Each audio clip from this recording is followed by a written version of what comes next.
Hey guys, how's it going? Welcome back to another episode of the Making Banks Personal Finance course. In today's video, we're going to be talking about savings. Savings usually comes in forms of cash or cash equivalents, such as a check. Savings could also be money that is unused or left on the side. Therefore, money that is in quote-unquote saving will experience no risk of loss. Of course, in this case, money that are in savings also comes with low or no returns, as you are not using it to invest in an assets such as stocks. You may ask yourself, what is the importance to saving money? Well, saving money can help you achieve your goals. People have different life goals that they want to accomplish.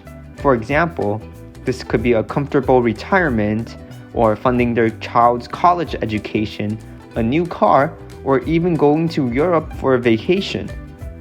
Having savings is also important because you can think of it as a cushion for emergency expenses.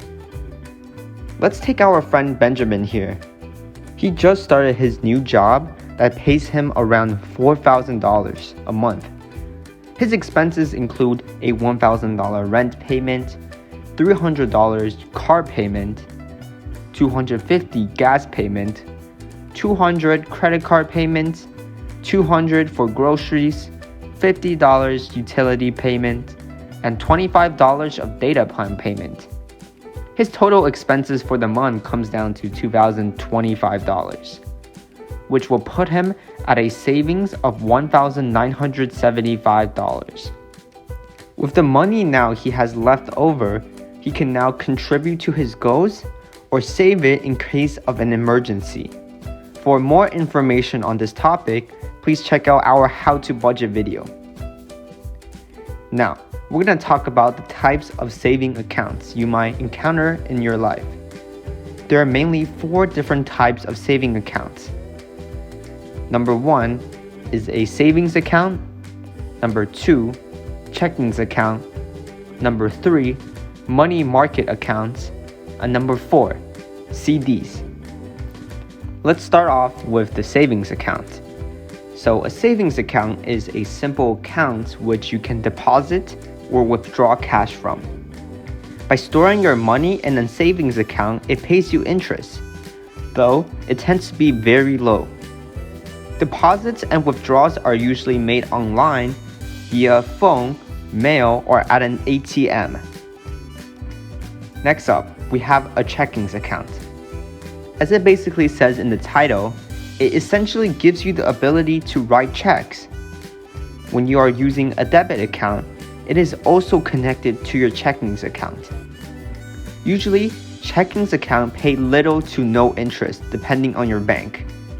But the flexibility of a checkings account is that it gives you a cash account that you can access easily at anywhere at any time. Next up, we have the money market account, also known as the MMA. The MMA account is a higher interest rate account compared to a savings account and a checkings account. It gives you the ability to write checks and use a debit card.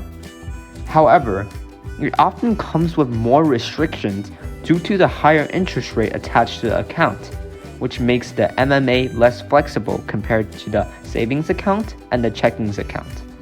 Next up, we have the certificate of deposit, also known as a CD, which is a higher interest rate account that you can deposit or withdraw cash from with limited access to your money.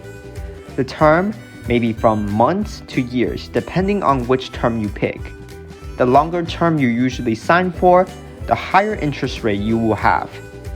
Due to the limited access of your account, by using a CD, it's usually best to store your money that you know you won't use for a period of time. Anyway, that's all the basics you need to know about savings and savings accounts. As usual, thank you so much for watching this video. If you have any questions, feel free to drop it in the comment section below and we'll answer it.